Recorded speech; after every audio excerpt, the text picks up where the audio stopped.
கிறிஸ்துவுக்கு அன்பான தேவ பிள்ளைகளே, இந்த நாளிலும் கூட தேவன் உங்களோடு கூடவும் என்னோடு கூடவும் கிருபையா இருந்ததுனால நம்ம இந்த நாளைக்கான கிருபை செய்திருக்க அவருக்கு நான் ஒரு துதிக்கிறேன். அது விசேஷமா இந்த மாதத்தின் கடைசி நாள்ல நம்ம வந்திருக்கிறோம். நினைச்சு பார்த்தா நமக்கு நம்பவே முடியாது. அப்பேற்பட்ட பெரிய கிருபையினாலும் ஆசீர்வாதங்களினாலும் சுகத்தோடும் பலத்தோடும் இந்த மாதத்தை கடக்கும்படி தேவன் கிருபை செய்திருக்காருன்னு நான் ஒரு துதிக்கிறேன். ஒருவேளை அநேக வேளைகளில் ஆண்டவர் அவருடைய காரியங்களாக நம்ம போகும்பொழுது நம்மை பயன்படுத்துவதற்கு நிறைய காரியங்கள் தடையா இருக்கும். அது என்ன தடையா இருக்கும் அப்படின்னு சொல்லி நீதிமொழிகள் புஸ்தகம் 8ஆம் அதிகாரம் 13வது வசனம் சொல்லுது அப்படின்னு சொன்னா, தீமையை வெறுப்பதே கர்த்தருக்கு பயப்படும் பயம். அது மாத்திரம் இல்லாத அதுக்கு என்ன சொல்றதுன்னா, பெருமையும் அகந்தையும் தீய வழியையும் புரட்டுவாயையும் நான் வெறுக்கிறேன் அப்படின்ட்டு சொல்றாரு. அப்ப நமக்கு வருகிற காரியம் என்னன்னா, பெருமைக்கான காரியங்கள். ஒருவேளை இந்த மாதம் முழுவதும் அந்த மாதம் முழுவதும் நான் எப்படியும் நான் நல்லா சம்பாரிச்சிட்டேன், அல்லது என்னுடைய பலத்தினால இதை முடிச்சுட்டேன், அந்த இதை பண்ணிட்டேன் அப்படிலாம் நம்ம நினைப்போம் அப்படின்னு சொன்னா, அது என்னது? கண்டிப்பா அது நமக்கு சாத்தியமில்லை. அவனுடைய சுத்த கிருபை மாத்திரமே, அவருடைய கிருபை இருந்தால் மாத்திரமே நம்ம என்ன செய்ய முடியும்? காரியங்களை செய்ய முடியும் அப்படின்றத நம்ம புரிஞ்சுக்கணும். ஒரு பெரிய போதகர், அவர் எப்படின்னு சொன்னீங்கன்னு சொன்னா, அவர் பேர் என்னன்னா ஹென்றி மூர் ஹவுஸ். அவர் என்ன செஞ்சார் அப்படின்னு சொன்னா, பெரிய ஊழியக்காரர், நிறைய ஊழியங்களை செஞ்சிருக்கிறாரு.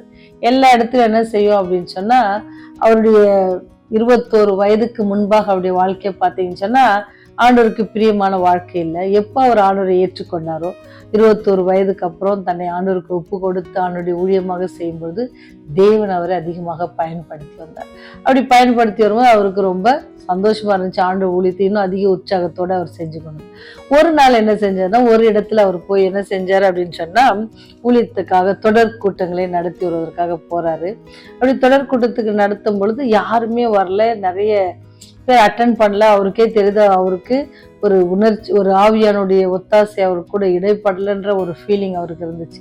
அவருக்கு தினமும் என்ன செய்யறாருன்னா, முழங்கால் படிட்டு கண்ணீரோடு ஆண்டவரே, நான் உங்களுடைய காரியமாக தானே வந்திருக்கிறேன், ஏன் எனக்கு இந்த தோல்வி, ஒருவரும் வரமாட்டாங்க, என்ன பிரச்சனை இருக்கு, எனக்கு நீங்க வெளிப்படுத்துங்க அப்படின்லாம் சொல்லி அவர் கேட்டு முழங்கால் படிட்டு கண்ணீரோடு ஜெபிக்கிறாராம். அவர் கண்ணீரோடு ஜெபிச்சுட்டு சரி கொஞ்சம் ஒரு வாக்கிங் போயிட்டு வரலாம் அப்படின்னு சொல்லி பார்த்துட்டு, இல்லை பார்க்குற நண்பர்களை நம்ம என்ன செய்யலாம், மீட்டிங் அழைக்கலாம் அப்படின்ட்டு போனாராம். அப்படி போகும்பொழுது ஒரு பெரிய போஸ்டர் இருந்துச்சு. அவருடைய போஸ்டரும் அந்த கூட்டத்திற்கான தேதி, மற்ற நேரம் எல்லாம் இருந்துச்சாம். அதில் என்ன எழுதி இருந்துச்சு அப்படின்னு சொன்னீங்கன்னா, பிரிட்டிஷ் பிரசங்கியார், அனைவருக்காலும் புகழப்பெற்றவர், பெரிய பிரசங்கியார், அவருடைய செய்தியை கேட்கணும்னா நீங்கள்லாம் வாங்க அப்படின்னு சொல்லி போட்டிருந்துச்சு. அதை பார்த்த உடனே தான் அவருக்கு தெரிஞ்சிச்சு என்னுடைய தோல்விக்கு காரணம் என்ன அப்படின்னு சொல்லி அவர் புரிஞ்சுக்கிட்டாராம். அப்போ அவர் அந்த மீட்டிங் அரேஞ்ச் பண்ணவங்களெல்லாம் அழைத்து அவர் சொன்னாராம், நீங்கள் ஆண்டவருடைய நாமத்தை என்ன செய்யலை, அந்த போஸ்டரில் மகிமைப்படுத்தலை, என் பேரை உயர்த்திருக்கீங்க, நான் அந்த பெருமையான காரியங்களை நான் உயர்த்தும் போது எப்படி அங்கே ஆண்டவர் இடைப்படுவார், அவர் வெறுக்கிற காரியமாச்சு அப்படின்னு சொல்லி அந்த போஸ்டரெல்லாம் அவர் மாற்றினதாக கதை வாசித்தார். பார்த்தீங்களா, ஆண்டவர் நம்மோடு கூட இடைப்படணும், நம்முடைய வாழ்க்கையில் அவர் எல்லா காரியத்தையும் பொறுப்பேற்கணும் அப்படின்னு சொன்னால் நம்மக்கிட்ட சில குணாதிசயங்கள் இருக்கக்கூடாது. அது என்னது? தீமையான காரியங்களை, தீமை என்ன செய்யணுமா, வெறுக்கணும். அடுத்தது என்னது? பெருமை நமக்கு இருக்கக்கூடாது. அடுத்தது என்ன சொல்றாரு அப்படின்னு சொன்னால், அகந்தையும் இருக்கக்கூடாது, தீய வழிகள் நமக்கு இருக்கக்கூடாது. நிறைய காரியங்கள் ஆண்டவர் வெறுக்கிறாங்க. அப்போ ஆண்டவர் வெறுக்கிற காரியங்களில் ஏதாவது நம்மக்கிட்ட ஒன்று இருக்குன்னா கூட என்ன செய்யாது, நம்முடைய வர வேண்டியிருக்கிற ஆசீர்வாதங்கள் தடைப்படும் அப்படின்னு சொல்லி அந்த போதகர் உணர்ந்தது போல் இன்னைக்கு நமக்கு ஆண்டவர் கொடுக்குற ஒரு சத்தியம், அல்லது இன்னைக்கு ஒரு வாக்குத்தத்தம் என்னன்னு சொன்னால், ஆண்டவர் என்ன செய்கிறாரு? தீமையை வெறுக்கிறாரு, பெருமையை வெறுக்கிறாரு, அகந்தியை வெறுக்கிறாரு. அப்படி அவர் வெறுக்கிற காரியங்கள் நம்மத்துல இருக்குன்னு சொன்னால், இந்த மாதத்து முடிவுக்கு வந்திருக்கிறோம்.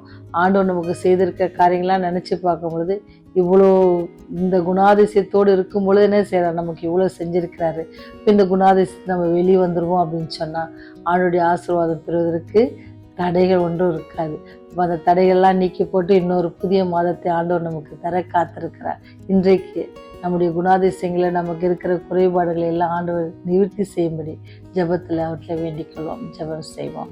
கிருபையும் இரக்கமும் கொண்ட பரலோக தந்தையே, இந்த நாளிலும் கூட ஆண்டவரே கேட்ட சத்தியத்திற்காக நன்றி செலுத்துகிறோம் சாமி. எங்களிடத்துல தீமையான காரியங்கள் இருக்குமானாலும், எங்களிடத்துல பெருமை, மேட்டிமை, அகந்தைகள், இந்த மாதிரியான காரியங்கள், குணாதிசயங்கள் இருக்குமானால் தயவாய் ஒரு விசை கூட எங்களை மன்னித்தரலுங்க சாமி. எங்களுடைய பாவங்கள், குற்றங்கள், குறைகள் எல்லாவற்றையும் மன்னித்தரலுங்க. அன்பின் தகப்பனே, கடந்த 29 நாளும் நீர் எங்களை கண்ணின் மணி போல பாதுகாத்தீங்க. போக்கிலும் வரத்திலும் உடைய கிருபை எங்களோடு கூட இருந்ததுக்காக நன்றி செலுத்துகிறோம். ஆண்டவரே, புதிய மாதம் எப்படி இருக்க போகுது என்று தெரியாது. ஆனால் எங்களுக்கு ஒரு விசுவாசம் இருக்கிறது. நாங்கள் வணங்குகிற தேவன் உண்மை உள்ளவர், அவர் வாக்கு மாறாதவர், எங்களை நல்வழி நடத்துவார் என்ற அந்த விசுவாசத்தோடு நாங்கள் காத்து கொண்டிருக்கிறோம். இந்த மாதம் முழுவதும் எங்களை காத்து கொண்டதற்காக நன்றி செலுத்துகிறோம். ஆண்டவரே, எல்லாவற்றையும் கரத்தில் ஒப்பு கொடுக்கிறோம். ஆகாத காரியம் ஒன்றுமில்லை தகப்பனே.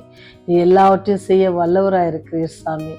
நாமம் உயர்த்தப்பட ஆண்டவரே, நாங்கள் ஒரு சிறு கருவிகளாக எங்களை நீர் பயன்படுத்த வேண்டுமாய் கெஞ்சி மன்றாடுகிறோம் சாமி.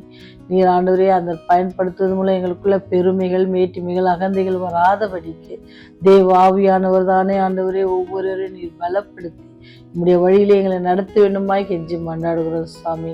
இந்த வழியில கூட விசேஷமாக ஆண்டவரே, எங்களுக்காக யாராவது ஜெபிக்க மாட்டாங்களான்னு சொல்லி ஏதாவது ஒரு இடத்துல இருந்து வேண்டிக் கொண்டிருக்க பிள்ளைகளுக்காக ஜெபிக்கிறோம் தகப்பனே. அவருடைய வேண்டுதலெல்லாம் நீங்க நிறைவேற்றி தாங்க ஆண்டவரே. ஆண்டவரே, உடத்துல கண்ணீரோடு ஜெபிக்கிறவர்களை நீர் மனம் இறங்கி உடனே அவளுக்கு நீர் பதில் அளித்திருக்கிற வேதாந்தத்துல பார்க்கிறோம் சாமி. அது போல ஆண்டவரே, யாரெல்லாம் உடைய பாத்துல கண்ணீரோடு உடைய பாத்துல வருகிறாங்களோ உடைய கண்ணீரெல்லாம் துடைத்தல் வேண்டுமா உடைய பாத்துல கெஞ்சி மன்றாடுகிறோம். கடந்த மாதத்துல நீ எங்களுக்கு போதுமானவராக இருந்தது போல ஆண்டவரே, இந்த நாள் முழுவதும் எங்களை பாதுகாத்து இன்னொரு மாதத்திலும் உமக்கு சித்தமான நாங்கள் பிரவேசிக்கத்தக்கதான பெரிய ஸ்லாக்கியத்தை எங்களுக்கு தர வேண்டுமா கெஞ்சி மன்றாடுகிறோம். பாவிகளாக எங்கள் மேல் கிருபையா இருங்க. எங்களுடைய பாவங்கள், குற்றங்கள் எல்லாவற்றையும் ஒரு வீசு கூட மன்னித்து உங்களுடைய அன்பிலே நீர் எங்களை இணைத்து கொண்டு ஆண்டவரே, உங்களுடைய அன்பிலும் விசுவாசத்திலும் நாங்கள் பலப்பட எங்களுக்கு உதவி செய்யுங்க. பாவிகளாக எங்கள் மேல் கிருபையா இருங்க. உடைய ராஜ்யம் வரும்போது எங்களை நினைத்தள்ள வேண்டுமா இயேசுவின் வழியை ஜெபிக்கிறோம் ஜீவனுள்ள பரலோக பிதாவே. ஆமென், ஆமென்.